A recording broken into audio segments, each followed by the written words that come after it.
দাদা গো ভুট্টা দিবেন কাকে, ফজর পড়বে যে তাকে।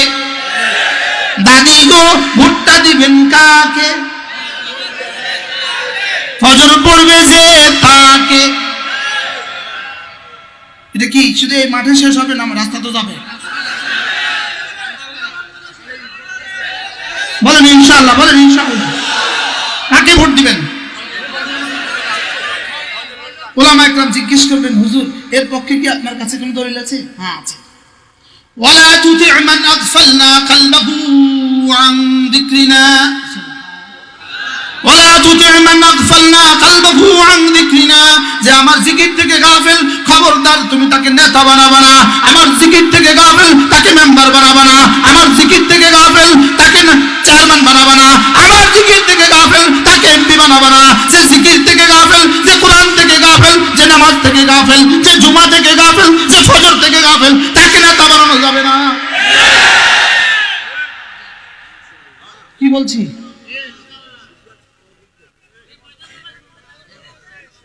বলে না ভোটটা দিব কাকে, নামাজি পাবো যাকে। ভোটটা দিব কাকে, নামাজি পাবো যাকে। ভোটটা দিব কাকে, নামাজি পাবো যাকে। ও কিসের রাজনৈতিক বক্তব্য? এটা কিসের রাজনৈতিক বক্তব্য? আমার কোরআন, এটা আমার ঈমান, এটা আমার কোরআন।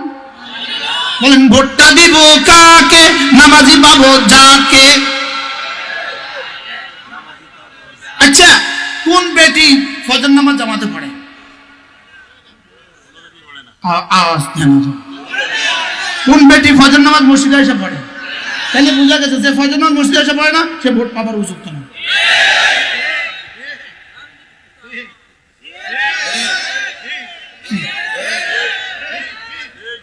कहता हूँ उसी बात समझता हूँ जैसे हक, कहता हूँ उसी बात समझता हूँ जैसे हक, आती नहीं मर्दे मोमिन को जुबाही। সে কথাই বলবো যেটাকে হক বুঝেছি। কি হয়, মন থাকবে তো ইনশাআল্লাহ? আল্লাহ আমাকে তৌফিক দান করুন। কথা তো দূর চলে গেছে না, কি করব?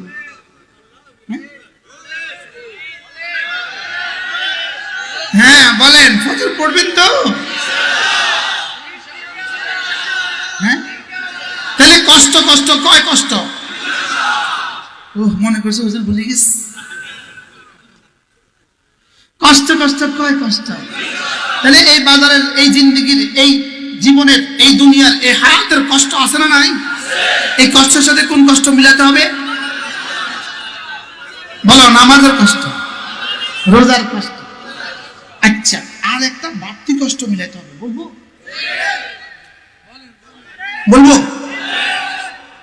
বলবো একটা বাড়তি কষ্ট আছে, বলবো।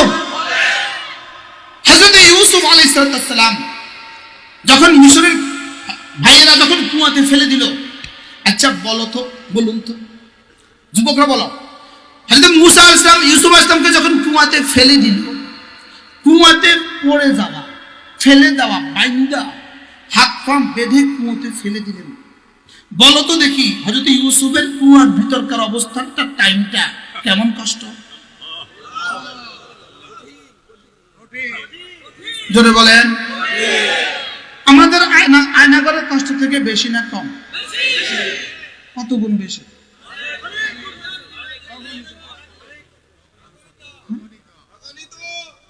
আমরা যখন আয়নাঘরে, আমি যখন জেলখানা, তখন ওরা এসে জিজ্ঞেস করতো, হুজুর কবে বের হবেন? আমি বললাম বের হওয়া নিশ্চিত, জিন্দা বা মুর্দা। আমি এক আওয়াজ দিতাম, আমি বের হবই হব ইনশাআল্লাহ, জিন্দা বা মুর্দা। আমি গ্রিলে দাঁড়ায় দাঁড়ায়, জানালা দাঁড়ায় দাঁড়ায়, জানালা আছে আর আমি আছি, রড আছে আর আমি আছি, দাঁড়ায় দাঁড়ায় করতাম। আমি না দাঁড়ায় দাঁড়ায় বলতাম, জালিম কা কুছ রাহতা নেই, মজলুম কা কুছ জাতা নেই। আবার প্রায় আমি হাসতাম, মুসকি মুসকি হাসতাম আর কইতাম। ওই সামনে দেখতাম খেতে, এই মাইরা খেত আছে না, সামনে শুধু মাইরা খাত ছিল, মাইরা খাত। তো মাইরা খাতের মধ্যে ইঁদুর দৌড়াদৌড়ি করতো, ইঁদুরের মিয়া বিবি দৌড়াদৌড়ি করতো। আমি বলতাম, ও ইঁদুর, তুই তো আমার চেয়ে স্বাধীন। কিন্তু মিয়া বিবি তাকে ঘটতে, আমরা জেলখানে মিয়া বিবি ছিলাম ঘটতে। ইউসুফ আলাইহিস সালামের কষ্ট কুয়ার ভিতরের কষ্ট বেশি না আমাদের জেলখানার কষ্ট বেশি? কত গুণ বেশি বললে ভালো। একটু পরে আমার সভাপতি কানে কানে দেবো, এটা না করলে ভালো। শোনাবো? হ্যাঁ, সবাই না বললে শোনাতাম।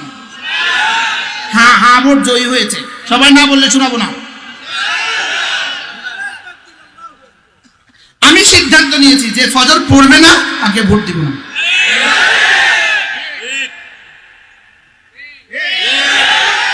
কিসের উপরে জি? আরো জোরে আপনারা কম না, আরো জোরে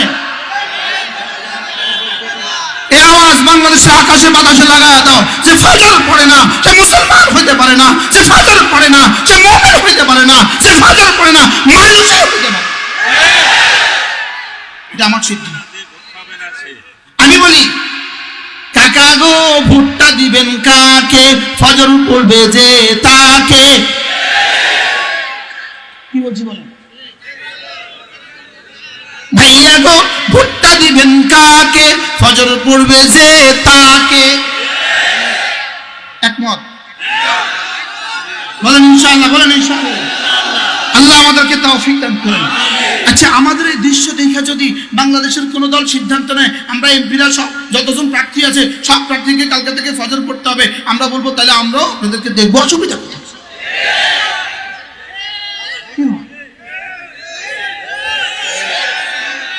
দাদা গো ভোটটা দিবেন কাকে, ফজর পড়বে যে তাকে। দাদি গো ভোটটা দিবেন কাকে, ফজর পড়বে যে তাকে। এটা কি শুধু এই মাঠে শেষ হবে না, রাস্তা তো যাবে? বলেন ইনশাআল্লাহ, বলেন ইনশাআল্লাহ। কাকে ভোট দিবেন? ওলামা একরাম জিজ্ঞেস করবেন হুজুর এর পক্ষে কি আপনার কাছে কোনো দলিল আছে? হ্যাঁ আছে। ওয়ালা তুতি' মান আগফালনা কলবাহু আন যিকরিনা, ওয়ালা তুতি' মান আগফালনা কলবাহু আন যিকরিনা, যে আমার জিকির থেকে গাফিল খবরদার তুমি তাকে নেতা বানাবা না, আমার জিকির থেকে গাফিল তাকে মেম্বার বানাবা না, আমার জিকির থেকে গাফিল তাকে চেয়ারম্যান বানাবা না, আমার জিকির থেকে গাফিল তাকে এমপি বানাবা না। যে জিকির থেকে গাফিল, যে কোরআন থেকে গাফিল, যে নামাজ থেকে গাফিল, যে জুমা থেকে গাফিল, যে ফজর থেকে গাফিল, তাকে নেতা বানানো যাবে না। কি বলছি?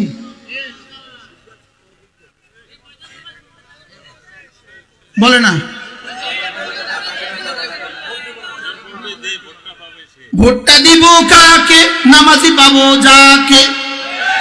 ভোটটা দিব কাকে, নামাজি পাবো যাকে। ভোটটা দিব কাকে, নামাজি পাবো যাকে। ও কিসের রাজনৈতিক বক্তব্য? এটা কিসের রাজনৈতিক বক্তব্য?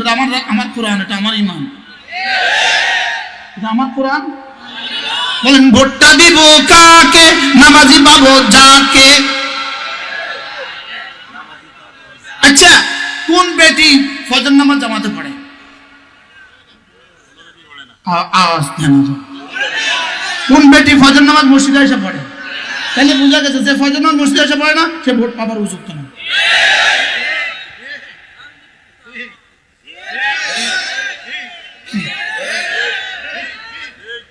कहता हूँ उसी बात समझता हूँ जैसे हक, कहता हूँ उसी बात समझता हूँ जैसे हक, आती नहीं मर्द मोमिन को जुबाही। সে কথাই বলবো যেটাকে হক বুঝেছি। কি হয় মন থাকবে তো ইনশাআল্লাহ? আল্লাহ আমাকে তৌফিক দান করুন। কথা তো দূর চলে গেছে না, কি করব?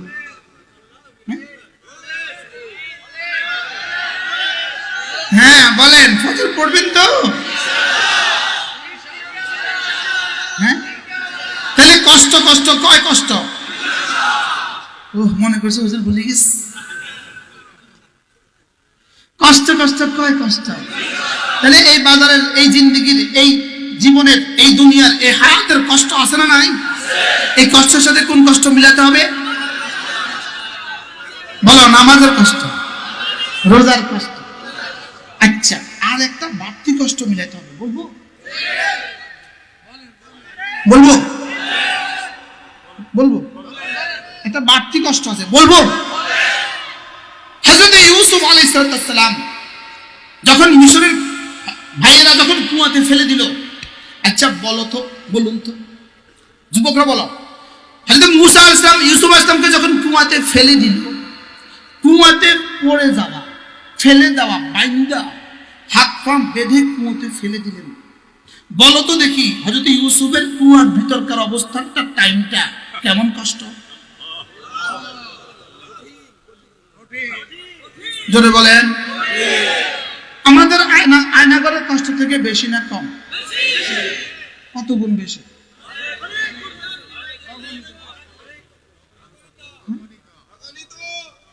আমরা যখন আয়নাঘরে, আমি যখন জেলখানা, তখন ওরা এসে জিজ্ঞেস করতো, হুজুর কবে বের হবেন? আমি বললাম বের হওয়া নিশ্চিত, জিন্দা বা মুর্দা। আমি এক আওয়াজ দিতাম, আমি বের হবই ইনশাআল্লাহ, জিন্দা বা মুর্দা। আমি গ্রিলে দাঁড়ায় জানালা দাঁড়ায়, জানালা আছে আর আমি আছি, রড আছে আর আমি আছি, দাঁড়ায় করতাম। আমি নাম দাঁড়ায় বলতাম, জালিম কা কুছ রাহতা নেই, মজলুম কা কুছ জাতা নেই। আবার প্রায় আমি হাসতাম, মুস্কি হাসতাম আর কইতাম। ওই সামনে দেখতাম খেতে, এই মাইদা খেত আছে না, সামনে শুধু মাইদা খেত ছিল, মাইদা খেত। তো মাইদা খেতের মধ্যে ইঁদুর দৌড়াদৌড়ি করতো, ইঁদুরের মিয়া বিবি দৌড়াদৌড়ি করতো। আমি বলতাম, ও ইঁদুর, তুই তো আমার চেয়ে স্বাধীন। ইঁদুর কিন্তু মিয়া বিবি তাকে ঘটতো। আমরা জেলখানে মিয়া বিবি চিনছিলাম। ইউসুফ আলাইহিস সালামের কষ্ট, কুয়ার ভিতরের কষ্ট বেশি না আমাদের জেলখানার কষ্ট বেশি? কত গুণ বেশি? আচ্ছা, নবী, যিনি নবী হবেন, তার এই কষ্টের মোকাবেলায় তার খবরটাও কেমন ছিল? নিশ্চয়ই এখানে এক জাররাও রব্বে কারীমের সিদ্ধান্তের উপরে ছিল না, ঠিক না? খবরটা কেমন ছিল বুঝে না। এটা আমাদের দামাকে ধরবে না। তাহলে কি পরিমাণ কষ্ট ছিল, কি পরিমাণ খবর ছিল, কতদিন ছিলেন, এটা এই মুহূর্তে আমার জানা নাই। হুজুরা বলবেন তারিখে কতদিন লেখা আছে। হযরত ইউসুফ আলাইহিস সালাম কুয়াতে কতদিন ছিল এই মুহূর্তে আমার কি নাই।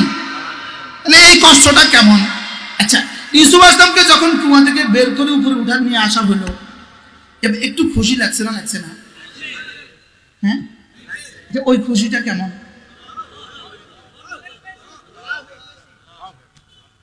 আমরা যেদিন জেলখানা থেকে বাইরের গেটে দিয়ে দিল, এদিন খুশিটা কেমন? কিন্তু আমার গেটে দিয়ে আবার লয়ে গেছে, গেটে দিছে, এক বাইর করে দিছে, দিয়ে আরেক বাহিনী এসে থমারে আবার লয়ে গেছে। আমি তখনও মনে মনে কই, সিদ্ধান্ত একটা, বাইর হবো আমি, জিন্দা বা মুর্দা। বাইর হব, জিন্দা বা। এবার হযরত ইউসুফ কিছুটা খুশি হয়েছেন।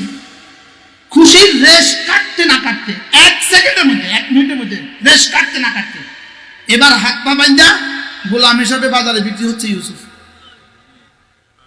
আচ্ছা, এবারের কষ্টটা কেমন? নবীর ছেলে নবী, দাদাও নবী, বাবাও নবী, নিজেও নবী, করিম ইবনু করিম, দাদা নবী, ইব্রাহিম আলাইহিস সালাম নবী, ইসহাক আলাইহিস সালাম নবী, ইয়াকুব আলাইহিস সালাম নবী, ইউসুফ আলাইহিস সালাম নবী। নবীর বাপ নবী, দাদা নবী, দাদার বাপ নবী। আর এই ছেলেকে বিক্রি করা হচ্ছে মিশরের বাজারে। আচ্ছা, ওই সময় তার মনে কষ্টটা কেমন? আচ্ছা, এই মনে কষ্টের জবাবে ইউসুফের সবরটা কেমন? সুবহানাল্লাহ বলে না? কষ্টটা কেমন, সবরটা কেমন? আচ্ছা, এই দুটো হয়ে গেল। এবার এক বাড়িতে গিয়া গোলামের জিন্দেগি।